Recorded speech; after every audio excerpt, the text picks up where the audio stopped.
menyembah Engkau dengan segenap hati dan hidup kami, Tuhan.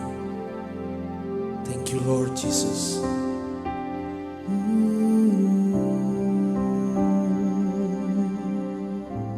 Buka mata hatiku, buka mata hatiku, buka mata hatiku, biar ku memandangmu, biar ku memandangmu. Buka mata hatiku, buka mata hatiku, buka mata hatiku, biar ku memandangmu, biar ku memandangmu, biar ku memandangmu. Kau layak, kau layak ditinggikan, nyata kemuliaan-Mu, curahkanlah kuasa-Mu, ku sembah kudus, kudus, kudus. Buka mata hatiku, Tuhan, buka mata hatiku, buka mata hatiku, biar ku memandangmu, biar ku memandang, biar ku memandangmu. Buka mata hatiku, buka mata hatiku, buka mata hatiku, biar ku memandangmu, Tuhan, biar ku memandangmu. Kau layak ditinggikan, amin. Nyata kemuliaan-Mu, curahkanlah kuasa-Mu, ku sembah kudus, kudus, kudus. Kau layak ditinggikan, nyata kemuliaan-Mu, curahkanlah kuasa-Mu, ku sembah kudus, kudus, kudus. Katakan kudus, kudus, kudus, kudus, kudus. Engkau kudus, kudus, kudus. Oh, kudus, kudus, kudus. Biar ku memandangmu, kudus, kudus, kudus, kudus. Amin, Tuhan. Kudus, kudus, kudus. Kudus, kudus, kudus. Biar ku memandangmu. Sekali lagi katakan, kudus Tuhan, Kau kudus. Kudus, kudus, kudus. Kudus, kudus, kudus. Oh, kudus, kudus, kudus. Biar ku memandangmu. Shalom, puji Tuhan Bapak Ibu serta saudara-saudari yang terkasih dalam nama Tuhan Yesus Kristus. Hari ini di program kita Sahabat Salom, saya akan membagikan firman Tuhan di momen yang luar biasa hari ini dengan judul tema Tuhan mencari orang yang setia, yang diambil dari nats Alkitab yang tertulis di Amsal 20 ayatnya yang ke-6. Amsal 20 ayatnya yang ke-6 yang tertulis, saya akan membacakan bagi kita sekalian. Banyak orang menyebut diri baik hati, tetapi orang yang setia, siapakah menemukannya? Saya ulangi. Banyak orang menyebut diri baik hati, tetapi orang yang setia, siapakah yang menemukannya? Demikian nats firman Tuhan di Amsal 20 ayatnya yang ke-6. Bapak Ibu, saudara-saudari yang terkasih dalam nama Tuhan Yesus Kristus, saya ingin menanyakan kepada kita sekalian, apa yang ada di pikiran Bapak Ibu serta saudara-saudari semua ketika mendengar kata setia atau ketika mendengar kata kesetiaan? Saya percaya pasti banyak di antara kita yang akan menjawab pertanyaan ini apabila Bapak Ibu sekalian sudah berkeluarga atau menikah, pasti akan langsung menghubungkannya dengan pernikahan. Sedangkan bagi yang mendengarkan khotbah ini, untuk pertanyaan saya tadi, apabila saudara-saudari semua belum menikah, pasti akan menghubungkan kata setia atau kesetiaan itu dengan pacaran atau pertemanan yang lebih.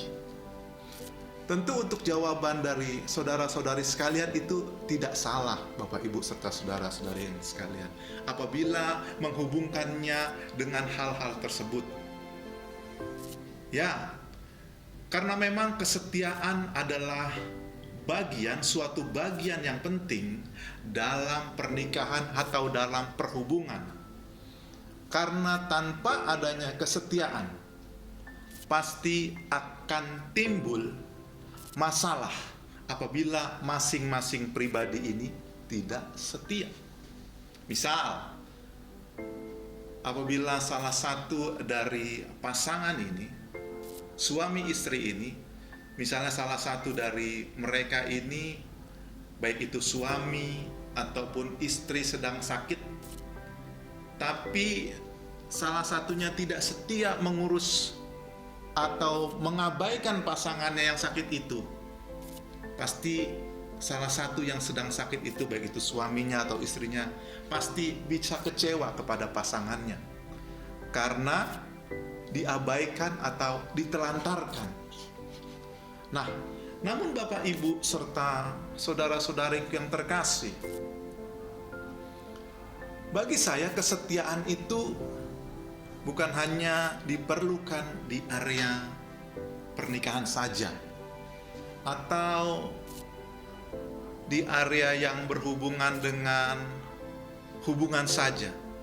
Tetapi bagi saya kesetiaan atau setia itu bisa diaplikasikan atau dibutuhkan di banyak area atau di banyak bidang atau di banyak faktor.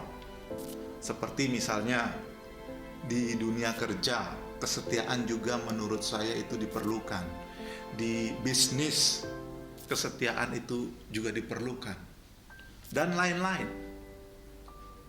Kita bisa bayangkan apabila jika dalam suatu perusahaan ada karyawan yang tidak setia, atau bahkan mungkin banyak karyawan yang tidak setia di perusahaan tersebut.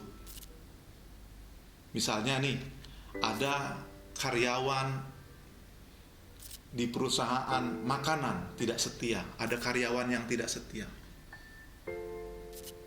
Karyawan tersebut bisa saja membocorkan resep rahasia produk perusahaan yang laku di pasaran kepada perusahaan lain, saingannya, karena karyawan itu tidak setia. Nah, karyawan yang tidak setia inilah, hal inilah yang bisa membuat perusahaan tersebut mengalami kemerosotan dalam penjualan.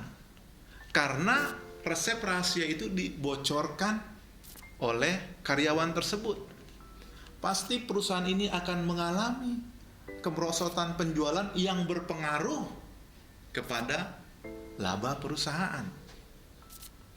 Atau mungkin hal lainnya, misalnya di dalam dunia bisnis, bagi para usahawan, bagi para bisnismen, bagi Bapak Ibu sekalian yang berusaha bisnis, mengelola bisnis sendiri, apabila saudara-saudariku sekalian para bisnismen tidak setia mengelola customernya, mengelola konsumennya, mengelola pelanggannya, maka bukan tidak mungkin usahanya pasti akan berjalan tidak lama, pasti akan berjalan tidak lama, saudara-saudari yang terkasih, karena tidak adanya hubungan dengan langganan.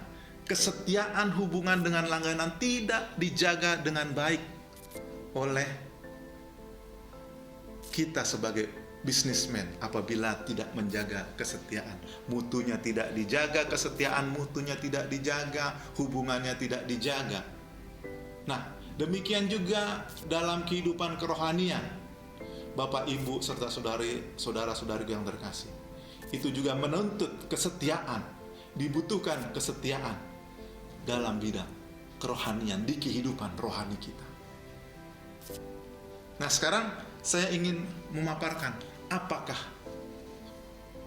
kesetiaan itu, apakah arti setia atau kesetiaan itu. Menurut Kamus Besar Bahasa Indonesia, setia atau kesetiaan adalah berpegang teguh pada janji, berpegang teguh pada janji, pendirian, dan sebagainya, atau juga bisa diartikan sebagai patuh, taat, tetap, dan teguh hati. Itulah arti kata setia atau kesetiaan.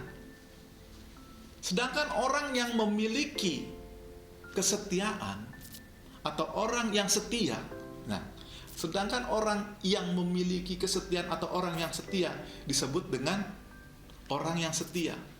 Orang yang setia apa?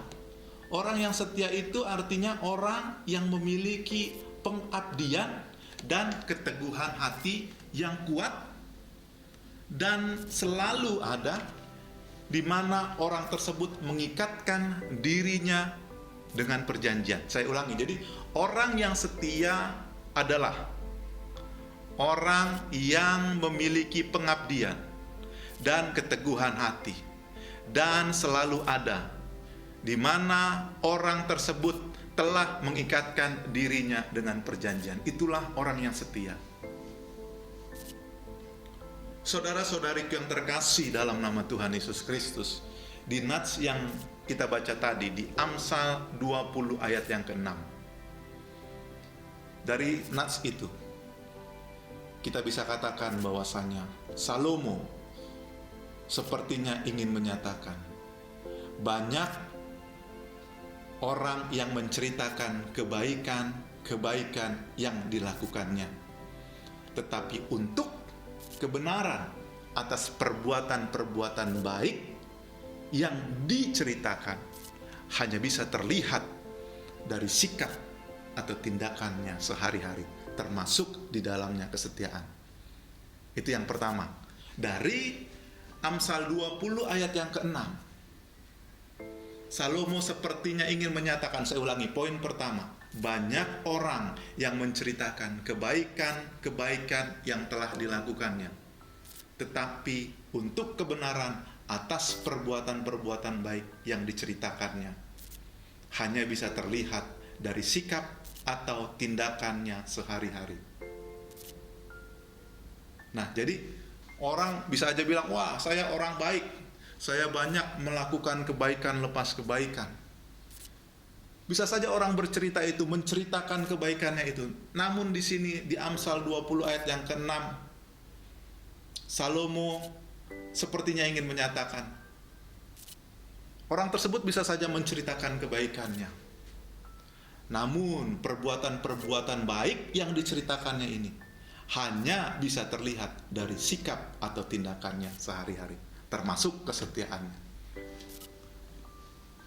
Yang kedua, dari Amsal 20 ayat yang ke-6, Salomo juga ingin menyatakan bahwasanya dia menantang pembacanya untuk menjadi orang yang setia. Karena orang yang dinyatakan setia itu perlu pembuktian. Dan orang-orang itu, orang-orang yang setia itulah orang-orang yang dicari Tuhan. Nah, Bapak, Ibu, serta saudara-saudari yang terkasih dalam nama Tuhan Yesus Kristus, kenapa Salomo dari Amsal 20 ayat yang ke-6 ini sepertinya menantang kita untuk menjadi orang yang setia? Kenapa Salomo secara tertulis menyatakan bahwa orang yang setia itu adalah orang yang dicari Tuhan? Dari pertanyaan ini, saya mendapatkan 3 jawaban. Mengapa orang setia itu dicari Tuhan? Mengapa orang yang setia itu dicari Tuhan? Poin yang pertama, mengapa orang yang setia itu dicari Tuhan, adalah karena kesetiaan merupakan salah satu karakter orang yang takut akan Tuhan. Sekali lagi, mengapa orang setia dicari Tuhan? Yang pertama, karena kesetiaan adalah merupakan salah satu karakter orang yang takut akan Tuhan. Maksudnya apa? Bapak, Ibu, serta saudara-saudariku yang terkasih dalam nama Tuhan Yesus Kristus. Orang yang takut akan Tuhan.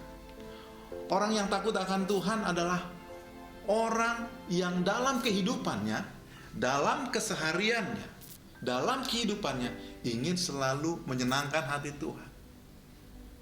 Itulah arti orang yang takut akan Tuhan. Orang yang dalam kehidupannya, dalam perjalanan kesehariannya ingin selalu ingin selalu menyenangkan hati Tuhan. Kesehariannya dia tidak ingin mengecewakan hati Tuhan. Itulah orang yang takut akan Tuhan. Bapak, Ibu, serta saudara-saudariku yang terkasih, selain menjadi seorang sahabat, selain menjadi seorang anak, kita juga adalah mempelai wanitanya Tuhan. Maka apabila kita kaitkan dengan hubungan ini antara mempelai pria dengan mempelai wanita, kita yang adalah mempelai wanitanya Kristus, dan Yesus Kristus Tuhan kita yang adalah mempelai prianya kita, maka dengan hubungannya itu, maka karena kita mempelai wanitanya Tuhan, maka kita akan selalu melakukan hal-hal yang menyenangkan hati Tuhan.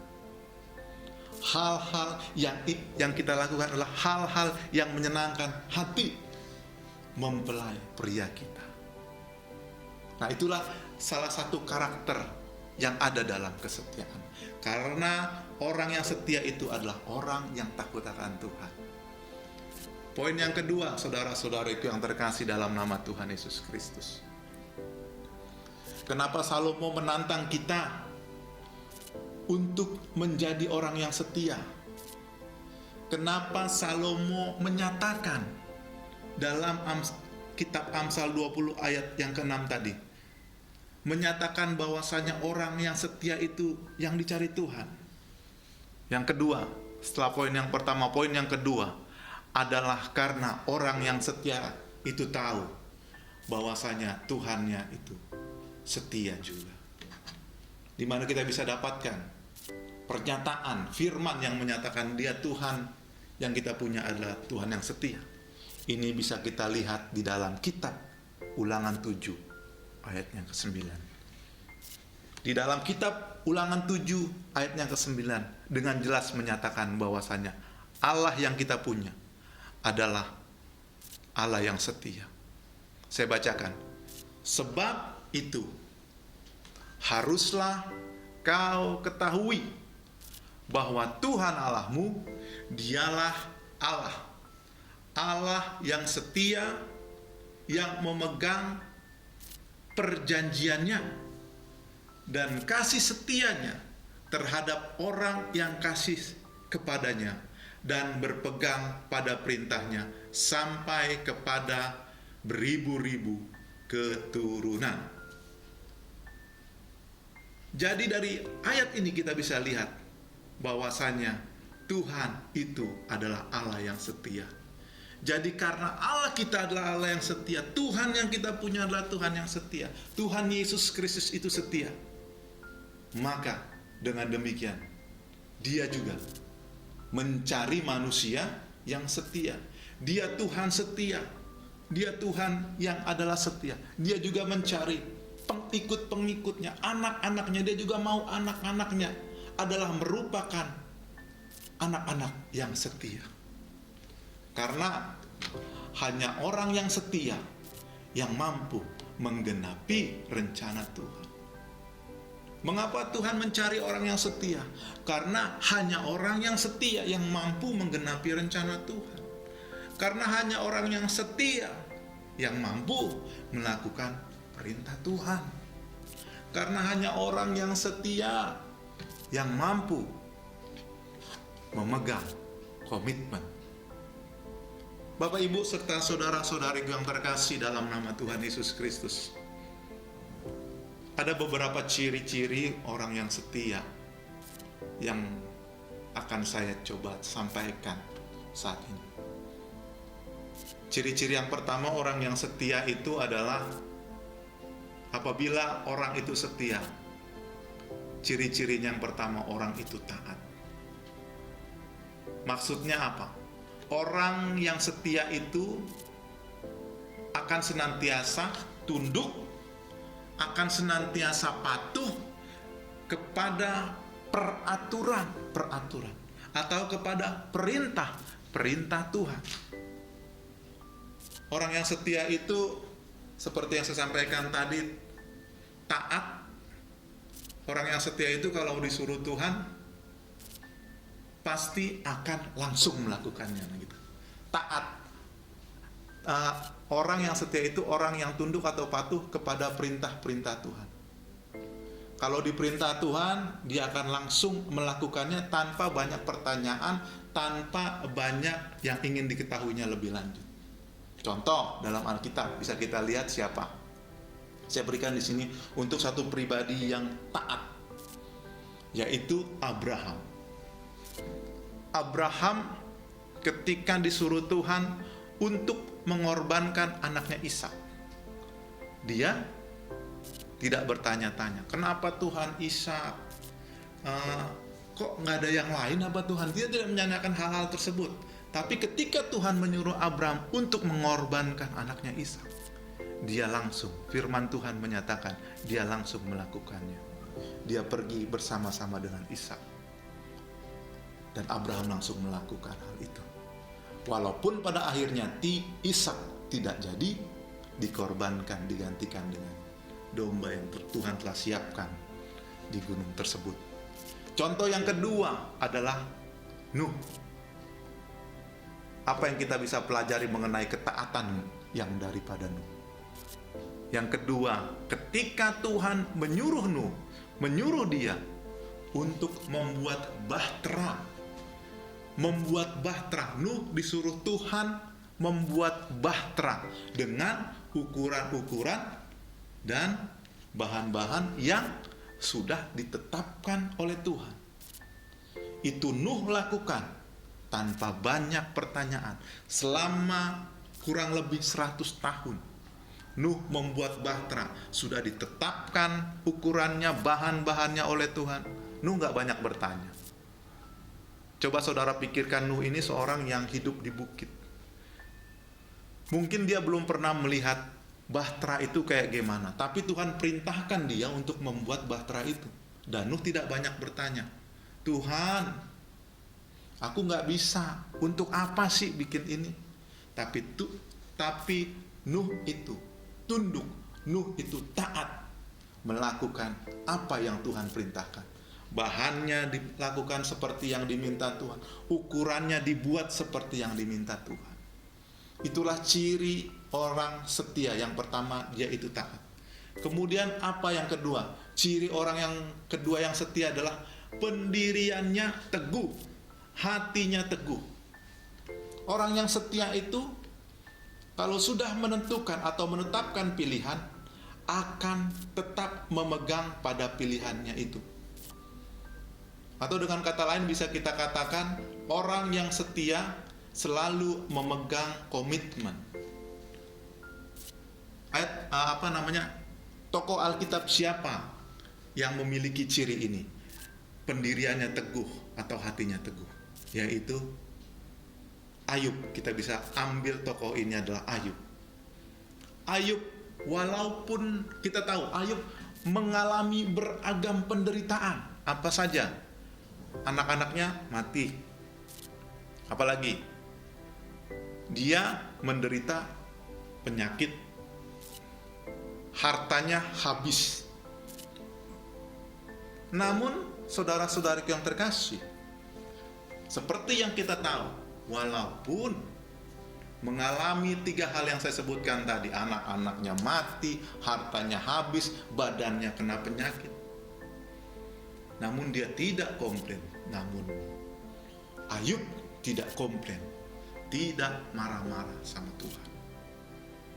Itulah ciri yang kedua orang yang setia, yaitu orang yang pendiriannya teguh atau hatinya teguh. Kemudian ciri yang ketiga orang yang setia itu apa? Orang yang setia itu dapat dipercaya, Bapak Ibu, saudara-saudara yang terkasih. Maksudnya dapat dipercaya ini adalah dia bertanggung jawab dengan apa yang dilakukannya. Dia bertanggung jawab dengan apa yang dilakukannya. Inilah ciri yang ketiga orang yang setia. Orang yang setia itu dapat dipercaya. Contoh tokoh Alkitab untuk ciri-ciri yang ketiga ini yang dapat dipercaya adalah Daniel. Daniel diangkat oleh Raja Darius, diberikan jabatan yang tinggi, dan dia dapat menjalankan tanggung jawab itu dengan baik. Bahkan Daniel merasakan beberapa kali pergantian pemimpin, karena dari satu pemimpin ke pemimpin yang lain, Daniel dapat menjalankan tugasnya dengan baik, walaupun dengan masa pemerintahan yang berbeda. Itu ciri-ciri yang ketiga dari orang yang setia. Ciri-ciri yang keempat orang yang setia adalah orang itu rela berkorban. Saudara-saudariku yang terkasih, mau melakukan apapun, orang yang setia mau melakukan hal apapun, mengorbankan apapun, mereka mau melakukan, mengorbankan apapun, termasuk nyawanya. Itu adalah ciri-ciri yang keempat orang yang setia itu rela berkorban. Contoh, saya percaya kita semua sepakat kalau kita mengambil contoh untuk orang yang memiliki ciri-ciri orang yang setia yang rela berkorban adalah siapa? Ya, tepat. Tuhan Yesus. Kita ambil contoh untuk pribadi yang memiliki ciri-ciri orang setia yang rela berkorban adalah Tuhan Yesus Kristus. Jadi, karena Tuhan Yesus setia, maka Dia mencari manusia yang setia. Karena hanya orang yang setia sajalah, ya, saya ulangi sekali lagi, karena hanya orang yang setia sajalah yang mampu menggenapi rencana Tuhan. Karena hanya orang yang setia sajalah yang mampu melakukan perintah Tuhan. Karena orang yang setia sajalah yang mampu memegang komitmen. Dan karena orang yang setia sajalah yang mampu mengorbankan nyawanya. Mengorbankan apapun, termasuk nyawanya. Itu adalah ciri-ciri orang yang setia. Itulah poin yang kedua, saudara-saudariku yang terkasih. Mengapa Tuhan mencari orang yang setia? Mengapa? Jawabannya adalah karena orang yang setia itu yang dicari Tuhan. Kemudian poin yang ketiga, mengapa Tuhan mencari orang yang setia? Kenapa Salomo menantang pembaca ayat ini untuk menjadi orang yang setia? Karena yang ketiga, alasan yang ketiga adalah karena orang yang setia atau kesetiaan itu, itulah yang dicari Tuhan. Itulah poin yang ketiga. Setelah poin yang pertama yang saya sampaikan, mengapa orang yang setia itu dicari Tuhan? Yang pertama adalah karena kesetiaan merupakan salah satu karakter orang yang takut akan Tuhan. Kemudian yang kedua, mengapa orang yang setia itu adalah dicari Tuhan? Karena Tuhan yang dia miliki adalah yang setia juga. Tuhan yang setia. Dan ini adalah yang ketiga alasan mengapa Tuhan mencari orang yang setia, adalah karena orang yang setia atau kesetiaan itu, itulah yang dicari Tuhan. Saudara-saudari yang terkasih dalam nama Tuhan Yesus Kristus, ini kita bisa lihat di dalam Amsal pasalnya yang ke-19, ayatnya yang ke-22a. Untuk poin yang ketiga, karena orang yang setia itu adalah, kesetiaan itu adalah yang dicari Tuhan. Amsal 19 ayat 22a dengan jelas menyatakan, sifat yang diinginkan pada seseorang adalah kesetiaan. Saya ulangi, sifat yang diinginkan pada seseorang adalah kesetiaan. Dengan kata lain, orang yang setia atau kesetiaan itu, itulah yang dicari Tuhan. Kita tahu siapa penulis kitab ini. Kitab ini ditulis oleh seseorang yang memiliki hikmat yang luar biasa, yang bernama Salomo. Karena hikmat yang diberikan Tuhan, maka dengan hikmat itu dia menyatakan apa yang menjadi isi hatinya Tuhan. Saudara-saudariku yang terkasih dalam nama Tuhan Yesus Kristus, pada akhir kesempatan ini saya ingin bertanya, sudahkah kita menjadi pribadi yang setia? Atau maukah kita menjadi pribadi yang setia? Seperti yang saya sampaikan tadi, ada 3 poin mengapa Salomo menyatakan Tuhan mencari orang yang setia, seperti yang saya paparkan tadi. Bapak, Ibu, serta saudara-saudariku yang terkasih dalam nama Tuhan Yesus Kristus, di kesempatan ini saya mengajak kita semua, anak-anak Tuhan, kekasih-kekasihnya Tuhan, marilah kita, selama kita ini masih hidup, selama kita masih diberikan kesempatan untuk hidup, menjalani hari-hari hidup kita, kita mau dibentuk menjadi pribadi lepas pribadi, orang-orang, anak-anaknya Tuhan yang setia. Karena Tuhan mencari orang yang setia. Mengapa Tuhan mencari orang yang setia? Sudah saya paparkan tadi. Yang pertama, karena kesetiaan adalah salah satu karakter orang yang takut akan Tuhan.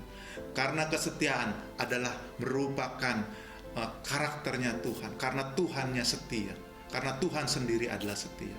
Poin yang ketiga, mengapa Tuhan mencari orang yang setia? Karena kesetiaan itulah yang dicari Tuhan.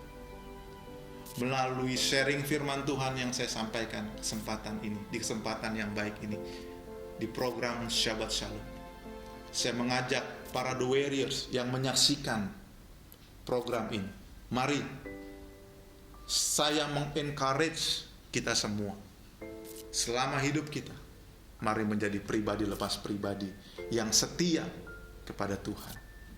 Karena pribadi-pribadi itulah yang dicari oleh Tuhan. Demikianlah firman Tuhan yang bisa saya sharingkan pada saat hari ini. Biarlah kita bukan hanya saja cakap sebagai pendengar, tapi kita juga dijadikannya dalam hari lepas hari kehidupannya, dalam hari lepas hari kehidupan kita, dijadikan juga cakap seorang pribadi yang melakukan firman Tuhan. Tuhan Yesus memberkati. Haleluya. Shalom.